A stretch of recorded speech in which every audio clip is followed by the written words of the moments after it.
All right, everybody, it's Friday. Good afternoon. This is Coach Matt. We're going to do our warm-up first. So let's start with a 400-meter jog on the first round. The second round, we'll start with a 200-meter jog, a little bit faster. And when you come back from the run, let's get 4 reps on each side of a Samson lunge. So a little bit of overhead stretch, a little bit of hip and ankle stretch on each of those, a 20-second static ring plank, and then 5 ring push-ups.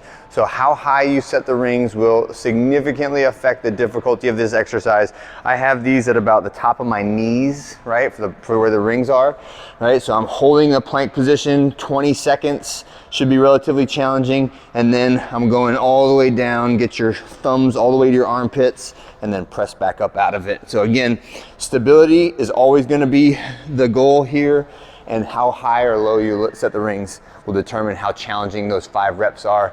Next is some standing leg swings, so just get some good dynamic range of motion for the legs. And then we'll practice our movement, our skill movement of the day, which is a split jerk. So split jerk specifically is what we want to practice today. So that is from the shoulders, dip, drive, split the feet, and lock out the arms. So everything comes to rest at the same moment, and then recover the front foot first, the back foot second, and I'm balanced, standing proud and tall here before I bring the bar back down to my shoulder. So again, dip, drive, split, press and catch, front foot, back foot, and now I'm finished.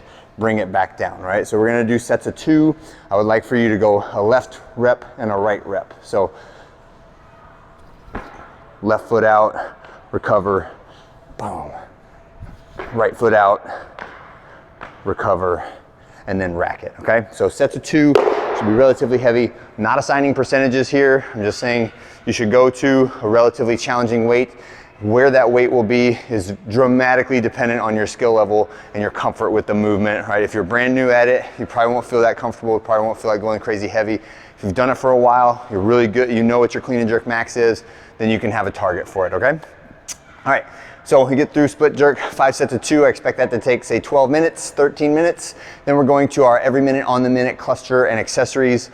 So for those of you who are looking to spend more time on the jerk in the rack, then just be aware that we'll probably start everybody else first, right? We'll start them before you're done, and that's okay. If you would like to spend more time practicing the jerk or going heavier in the jerk and resting longer, that is totally fine. We will start the EMOM or the running clock for the EMOM when the first person who finishes the jerk is ready, so they are not waiting around for everybody to start. So it does not matter if you start everybody on time, the same clock runs the whole thing, okay? So the next one is every minute on the minute for 6 different exercises, or sorry, 5 different exercises and 1 minute of rest. So the 6th block is an empty block that you're supposed to rest in, all right? So the first one is a cluster at 95 pounds and 65 pounds, which is just meant to be a conditioning weight. Should never have to stop, but it should make us relatively tired. So the cluster is a combination of a squat clean and a thruster. So the bar starts on the ground. I'm gonna do my squat clean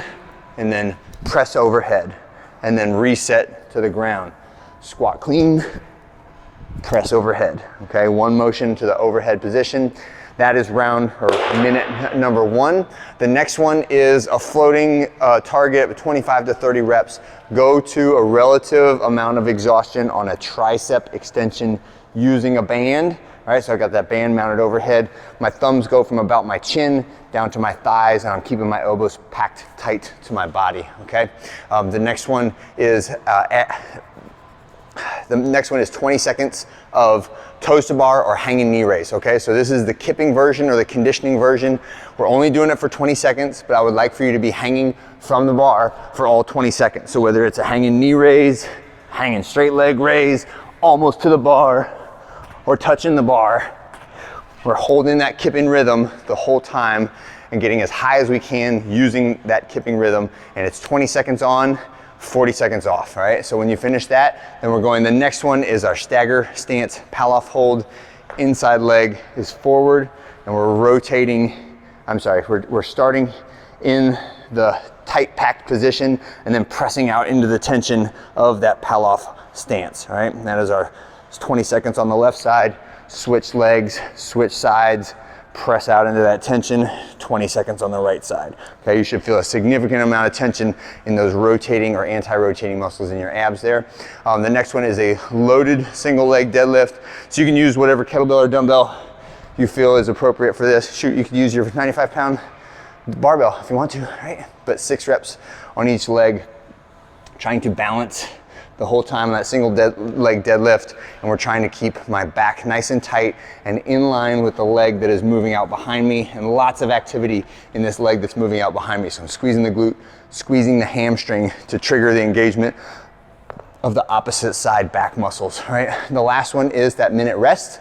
So rest your minute and then back to the beginning, or make adjustments as necessary during that 1 minute of rest.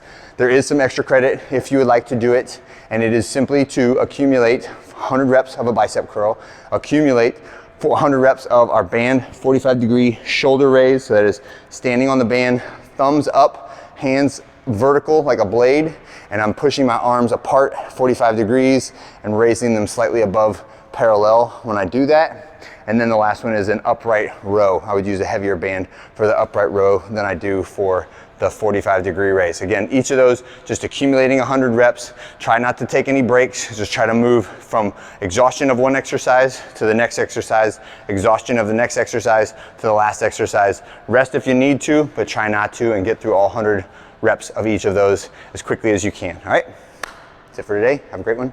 See you guys on Saturday.